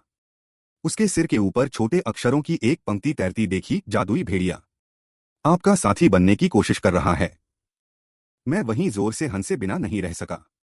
तुम्हारी इस बेवकूफी भरी शक्ल के साथ क्या तुम सच में कोई जादुई भेड़िया हो? उसके बाद मैंने ज्यादा नहीं सोचा। चूंकि ऐसी बात है तो भविष्य में मैं तुम्हें एरगॉजी बुलाऊंगा। पलक झपकते ही अगली सुबह हो गई। मैं स्टेक ग्रिल करने के लिए एक खाली जगह ढूंढ रहा था और एरगॉजी अचानक दूर की ओर देखकर लगातार भौंकने लगा। मेरा दिल बैठ गया। जिस दिशा में वह घूर रहा था वहां देखने पर मैंने देखा कि रेत और मिट्टी अचानक पागलों की तरह हिलने लगी है। अगले ही पल एक बहुत ही विशाल बिच्छू के आकार का जीव बाहर निकल आया। मेरी एक्सरे क्षमता तुरंत सक्रिय हो गई। प्रजाति जादुई बिच्छू, स्तर ग्रेड। मुख्य घातक शक्ति इसके विशाल पंजों और जहरीले डंक से आती है, और यह जमीन के नीचे से अचानक हमला करने में बेहद माहिर है। मैंने जल्दी से अपना चाकू कसकर पकड़ लिया। मेरा दिल तेजी से धड़क रहा था। यह चीज पहले मिले जादुई जीवों की तुलना में कहीं अधिक शक्तिशाली लग रही थी, खासकर तब जब मैं अभी भी अकेला हूं। लेकिन इससे पहले कि मैं प्रतिक्रिया दे पाता, एरगोजी अचानक बगल से झपटा और जादुई बिच्छू के पंजे को मजबूती से काट लिया। मैंने कभी नहीं सोचा था कि एरगोजी वास्तव में अपने सामने मौजूद इस शक्तिशाली बिच्छू से नहीं डरेगा। इसी समय पास में ही कहीं 3 अलौकिक शक्ति वाले लोग पीछे छिपे थे और चुपके से देख रहे थे। उनके नेता ने थूक निगला, इस लड़के ने सुरक्षा घेरा तक नहीं बनाया है, और उसके साथ एक जादुई जीव भी चल रहा है। तो क्या वह ईश्वर का अनुयायी हो सकता है? उसके बगल वाला गंजा आदमी कांप रहा था। अफवाह है कि ईश्वर का पुत्र निषिद्ध क्षेत्र के नियमों से मुक्त होता है। देखो, वह निषिद्ध क्षेत्र में बेझिझक मांस तक ग्रिल कर रहा है। हो सकता है कि उसके पास वास्तव में कोई रहस्यमयी विरासत हो। इसने आखिरी व्यक्ति को बहुत दुविधा में डाल दिया। रास्ते भर में वे रास्ते में मिलने वाले अलौकिक शक्ति वालों को लूटकर गुजारा करते थे। तो क्या अब उन्हें पीछे हट जाना चाहिए? नेता ने जल्दी से हाथ हिलाया। इस व्यक्ति की वास्तविकता स्पष्ट नहीं है। पहले और निरीक्षण करते हैं, फिर देखेंगे। यहां मुझे आखिरकार एक बात पर यकीन हो गया। एरगोजी वास्तव में एक जादुई भेड़िया है। बस बात यह है कि सामान्य समय में वह एक मासूम हस्की के रूप में रहता है। जादुई बिच्छू एरगोजी की उकसावेबाजी से चिढ़ गया। उसके विशाल पंजे ने झटके से एरगोजी पर हमला किया। एरगोजी ने इसे देखते ही छलांग लगाकर खुद को बचा लिया, और मौका पाकर उसने बिच्छू को काट भी लिया। दोनों ही ग्रेड के जादुई जीव थे। एरगोजी फुर्तीला था, जबकि बिच्छू का कवच बहुत मोटा था, इसलिए वे दोनों एक दूसरे पर हावी नहीं हो पा रहे थे। तब मैंने तुरंत अपनी अलौकिक क्षमता का उपयोग किया और बिच्छू को सिर से पैर तक स्कैन किया। अंत में मुझे उसके डंक का आखिरी जोड़ मिल गया, जिसका रंग बाकी हिस्सों से हल्का था, और मुड़ते समय वह स्पष्ट रूप से थोड़ा सख्त था। इसलिए मैंने तुरंत एरगोजी को इशारा किया, उसके डंक के जोड़ पर हमला करने पर ध्यान दो। एरगोजी ने तुरंत अपना शरीर नीचे झुकाया और जोड़ पर निशाना साधकर जोर से काट लिया। टूटने की आवाज आई। जादुई बिच्छू का डंक वास्तव में एरगोजी ने बेरहमी से तोड़ दिया था। बिच्छू दर्द से पागलों की तरह तड़पने लगा। फिर बिना सोचे समझे वह मुड़ा और जमीन में समाकर भाग गया। इससे वे तीनों अलौकिक शक्ति वाले बेहद हैरान रह गए। यह लड़का जादुई जीवों को नियंत्रित कर सकता है। क्या यह ईश्वर के अनुयायियों का कोई कठपुतली मास्टर तो नहीं है? आपको पता होना चाहिए कि केवल ईश्वर के अनुयायियों के शीर्ष नेता को ही कठपुतली मास्टर कहा जाता है। उनमें से एक ने जल्द ही प्रतिक्रिया दी। यह तो बिल्कुल कल्पना से परे है। हो सकता है कि उसकी किस्मत अच्छी रही हो कि वह उस जादुई बिच्छू को भगाने में कामयाब रहा, और पूरी प्रक्रिया में वह एक मूर्ख कुत्ते पर निर्भर था। अगर वे अभी भी छिपकर हमला करते हैं तो वे निश्चित रूप से सफल होंगे। ठीक उसी समय मैं धीरे धीरे बाहर आया, जानबूझकर बहुत क्रूर दिखने का नाटक किया। तुम लोग यहां छिपकर क्या कर रहे हो? उन तीनों को तब पता चला कि मैं न जाने कब उनके ऊपर खड़ा हो गया था।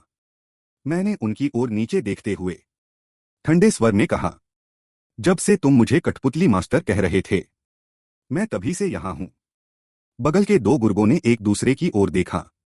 भले ही वह ईश्वर का अनुयायी हो, वह अकेला ही है। उस कुत्ते को मिलाकर भी ज्यादा डरने की जरूरत नहीं है। आखिरकार उनकी तरफ 3 लोग हैं, और मेरा बैकपैक भी सस्ता सा दिखता है। निश्चित रूप से कोई बड़ा खिलाड़ी नहीं है। मैंने उन्हें फुसफुसाते हुए देखा। मेरा मन थोड़ा अजीब महसूस करने लगा। क्या वे वास्तव में मुझ पर हमला करने वाले हैं? उनकी हालत देखकर स्पष्ट था कि उन्होंने निषिद्ध क्षेत्र की सार्वजनिक नियम सूची नहीं देखी थी। 3 ग्रेड के अलौकिक शक्ति वाले मुझ जैसे ग्रेड वाले से निपटने के लिए पर्याप्त से अधिक थे।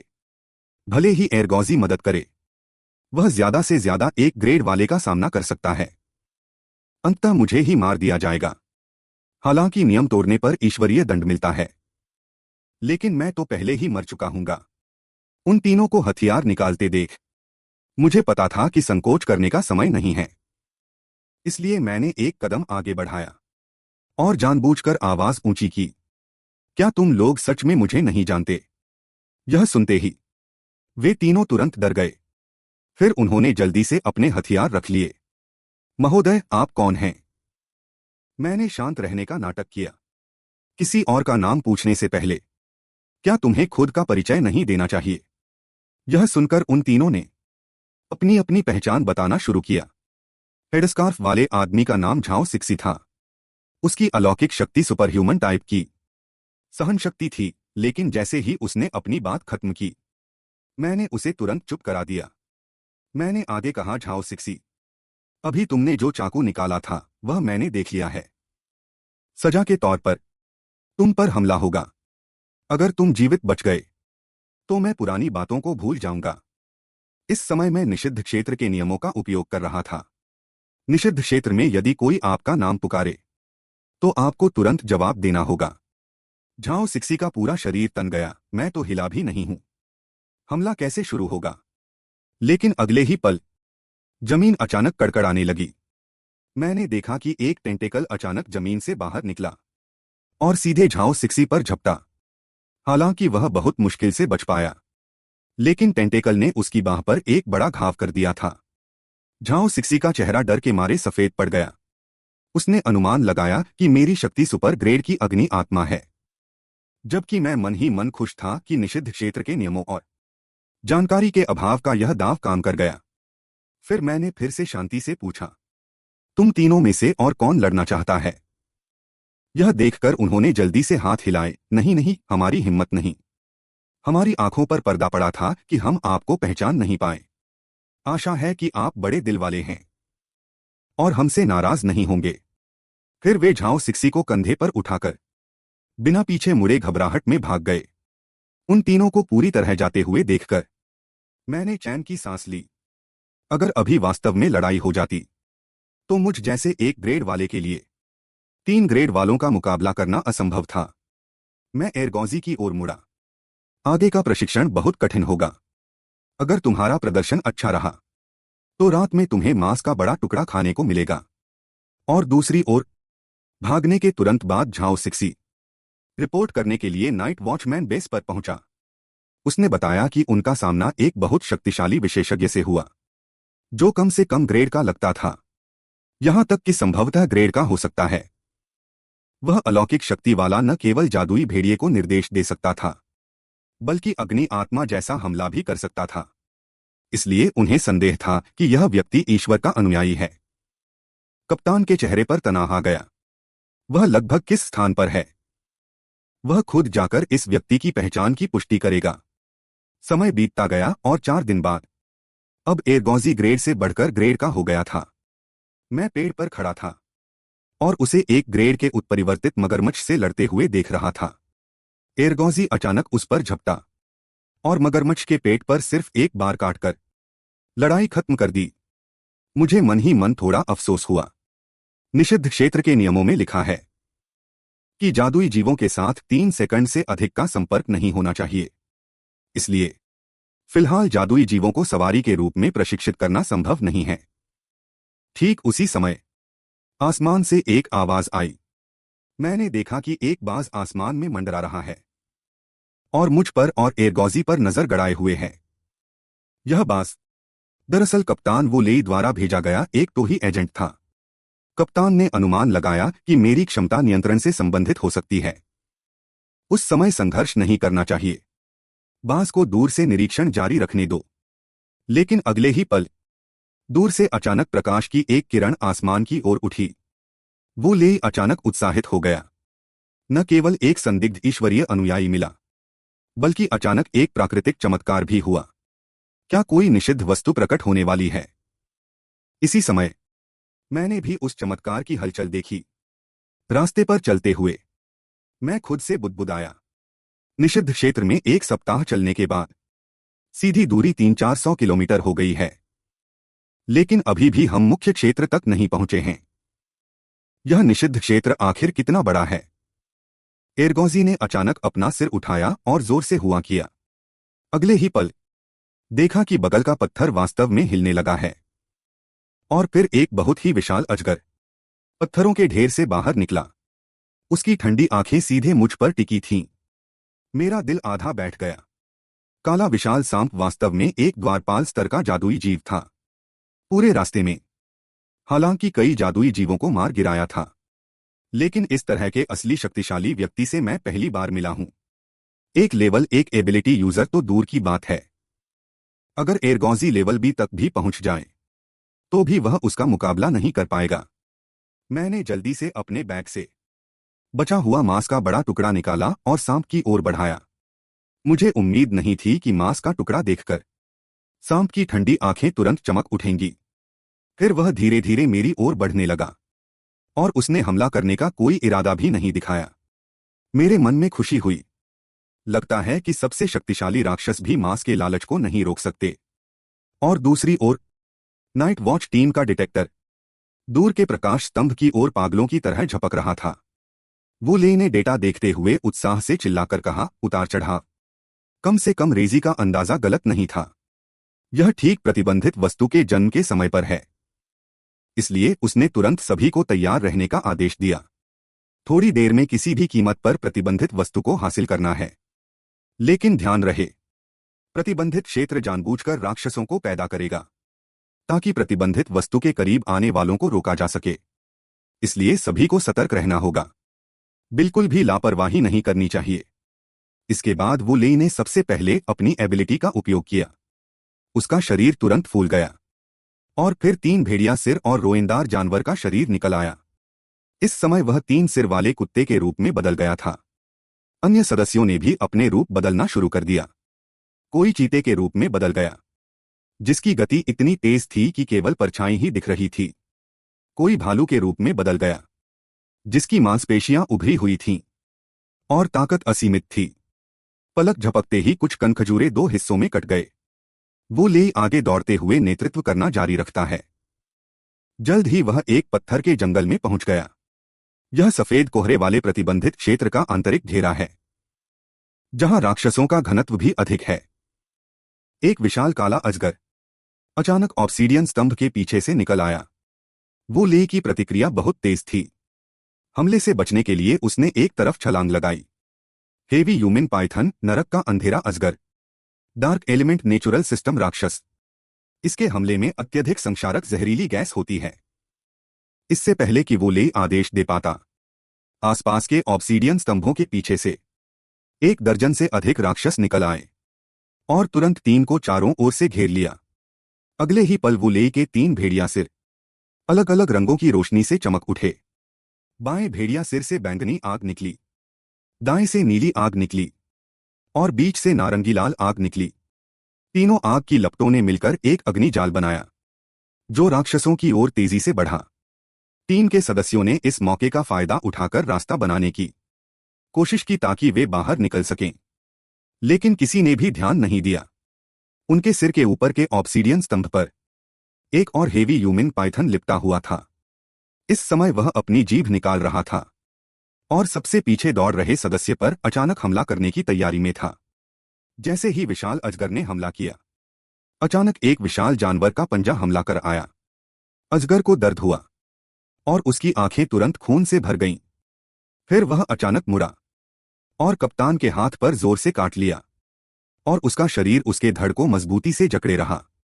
कप्तान दर्द से कराह उठा और अपने बाकी 2 भेड़िया सिरों को एक साथ अजगर पर झपटने का आदेश दिया। अजगर को तुरंत दर्द हुआ। उसने मुंह छोड़ दिया और उसी समय कप्तान का रूपांतरित रूप भी तुरंत समाप्त हो गया और वह वापस मानव रूप में आ गया। उसने अपना एक हाथ काटे हुए हाथ पर रखा। इस समय घाव वाली त्वचा नग्न आंखों से दिखने वाली गति से काली और सड़ने लगी थी। इस ह्यूमन पाइथन की जहरीली गैस का संक्षारक प्रभाव बहुत अधिक है। आसपास आ रहे राक्षसों को देखते हुए उसका चेहरा और भी गंभीर हो गया। अब यह मुसीबत है। नंबर 77 प्रतिबंधित क्षेत्र का खतरनाक क्षेत्र अभी पूरी तरह से साफ नहीं हुआ है। इसलिए वो लेई ने तेजी से निर्देश दिए। प्लान ए विफल रहा। सभी लोग छोड़ दें। प्रतिबंधित वस्तु के लिए संघर्ष करना छोड़ दें। पीछे हट जाओ। वो ले इस समय मन में सोच रहा था। यदि वे सुरक्षित रूप से निकल सकें और फिर प्लान बी लागू करें तो अभी भी उम्मीद है, क्योंकि प्रतिबंधित वस्तु को इन राक्षसों ने घेरा हुआ है। इसलिए इस बात की कोई चिंता नहीं है कि कोई और उससे पहले उसे हासिल कर लेगा। यहां मैं सामने की लड़ाई देख रहा हूं और मन ही मन निरुत्तर हूं। यह आदमी क्या पागलपन कर रहा है? स्पष्ट रूप से केवल एक स्टेक से रक्षक को खरीदा जा सकता था। लड़ने की बिल्कुल भी जरूरत नहीं थी। फिर मैं एरगौजी को लेकर प्रतिबंधित क्षेत्र में दाखिल हुआ और मेरे पीछे प्रतिबंधित क्षेत्र का रक्षक बड़ा सांप चल रहा था। हालांकि जो मुझे उम्मीद नहीं थी वह यह था कि पत्थर के जंगल का क्षेत्रफल मेरी कल्पना से कहीं अधिक बड़ा था। पूरे 2.5 घंटे चलने के बाद भी मैं उस प्रतिबंधित वस्तु से बहुत दूर था। फिर मुझे बहुत आश्चर्य हुआ, क्योंकि इस समय मेरे सामने अचानक प्रकट हुआ एक अत्यंत शक्तिशाली राक्षस, झेनतियान स्कॉर्पियन, आकाश हिलाने वाला बिच्छू। मेरा अनुमान है कि यह जीव पहले दिखाई देने वाले लेवल सी मैजिक स्कॉर्पियन का विकसित रूप है। अगर मैं एक लेवल ए राक्षस को अपना साथी बना लूं, तो क्या मैं पूरे सफेद कोहरे वाले प्रतिबंधित क्षेत्र में अपनी मर्जी से नहीं घूम पाऊंगा?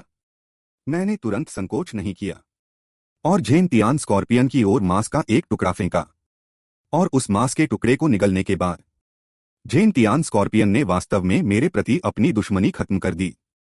मेरे हाथ का सारा मांस खाने के बाद वह सीधे वहां से चला गया। मेरा अनुमान है कि शायद लेवल 1 के राक्षसों के लिए सामान्य पालतू बनाने के तरीके काम नहीं करते। लेकिन तभी झेनतियान स्कॉर्पियन फिर से प्रकट हुआ और इस बार वह अपने साथ एक मरता हुआ जंगली सुअर लेकर आया था।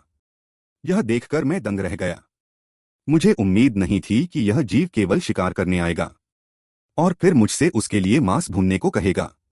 उसी समय जहां प्रतिबंधित वस्तु स्थित थी, वस्तु का नाम स्टोन गेट, स्तर लेवल 1, वस्तु के नियम अज्ञात।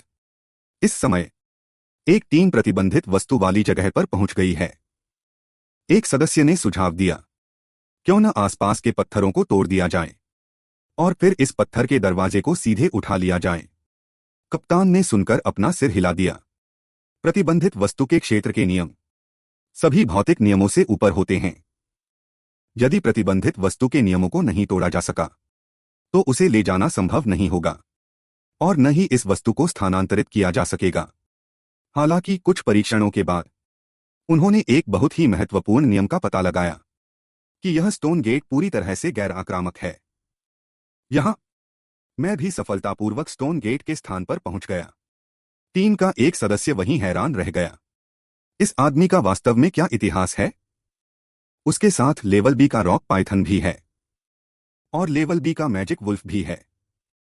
कप्तान ने तुरंत सभी को युद्ध के लिए तैयार रहने का संकेत दिया। यह व्यक्ति अच्छे इरादे से नहीं आया है। मैंने हाथ हिलाकर उन्हें शांत किया। मैंने उनसे कहा कि वे बहुत अधिक तनाव न लें। मैं यहां केवल जिज्ञासावश आया हूं। यदि संभव हो तो मुझे केवल एक दर्शक समझें। कप्तान ने सुनकर सोचना शुरू किया। प्रतिबंधित क्षेत्र में रहते हुए किसी की भी बात पर विश्वास नहीं किया जा सकता, और भले ही मेरे पालतू जानवरों को मिला लिया जाए, तो भी यह 6 बनाम 3 है। बढ़त पूरी तरह से उनकी तरफ है। जहां तक मेरी बात है, मैंने अब तक हाथ नहीं उठाया है। यकीनन वह उनकी ताकत से डरा हुआ है। यहां तक कि यह भी संभव है कि वह अपने उन साथियों के लिए समय बिता रहा हो जो अभी तक नहीं पहुंचे हैं। इसलिए कप्तान ने तुरंत निर्णय लिया और सभी को पहले हमला करने का संकेत दिया। सहायता पहुंचने से पहले मुझे खत्म कर दो, मैंने ठंडे स्वर में कहा। क्या तुम मुझ पर हमला करना चाहते हो? दूसरा पक्ष अभी भी नहीं मान रहा था। प्रतिबंधित वस्तु एक मालिक रहित वस्तु है जिसे केवल शक्तिशाली ही प्राप्त कर सकते हैं। इसलिए यदि मुझे प्रतिबंधित वस्तु चाहिए, तो मुझे उन्हें पूरी तरह से संतुष्ट करना होगा। लेकिन तभी झेनतियान स्कॉर्पियन जमीन फाड़कर बाहर निकला और सीधे कुछ लोगों को पीछे धकेल दिया। इससे दूसरा पक्ष बेहद हैरान रह गया। 2 लेवल बी के राक्षसों का साथ होना तो ठीक था, लेकिन एक लेवल 1 का झेनतियान स्कॉर्पियन भी कैसे है? क्या मेरी ताकत लेवल 1 से ऊपर है? उसी समय झेनतियान स्कॉर्पियन ने शिकार मोड शुरू कर दिया। मैं थोड़ा लाचार महसूस कर रहा था। मैंने कहा था कि तुम लोग मुझ पर हमला मत करना, मैंने अभी तक इसे पूरी तरह से पालतू नहीं बनाया है। एक बार शिकार मोड चालू होने के बाद तो मुझे भी इसे रोकना असंभव है। कप्तान मेरी बात का मतलब समझ गया। उसने तुरंत हाथ हिलाकर मना किया। उसने कहा कि वह यहां केवल अवैध शिकार करने आया है। थोड़े से पैसे के लिए इतनी जान जोखिम में डालना जरूरी नहीं है। जेनतियान स्कॉर्पियन को हमला रोकने का इशारा किया। फिर मैं धीरे धीरे स्टोन गेट के सामने पहुंचा। मुझे तुरंत सब समझ आ गया। लगता है कि ये लोग अभी तक बंधन मुक्त करने के नियम को नहीं समझ पाए हैं और उनका यह व्यवहार शायद केवल तमाशबीन बने रहने का है, ताकि जब मैं पूरी तरह से बंधन मुक्त कर दूं तो वे आकर सारा लाभ उठा सकें। सुरक्षा के लिए बंधन के नियमों को तोड़ने से पहले मैंने इन लोगों के नाम पता कर लिए हैं। इस तरह से भले ही इन लोगों के मन में कोई और इरादा हो, मैं प्रतिबंधित क्षेत्र के नियमों का उपयोग करके उन्हें सबक सिखा सकता हूं।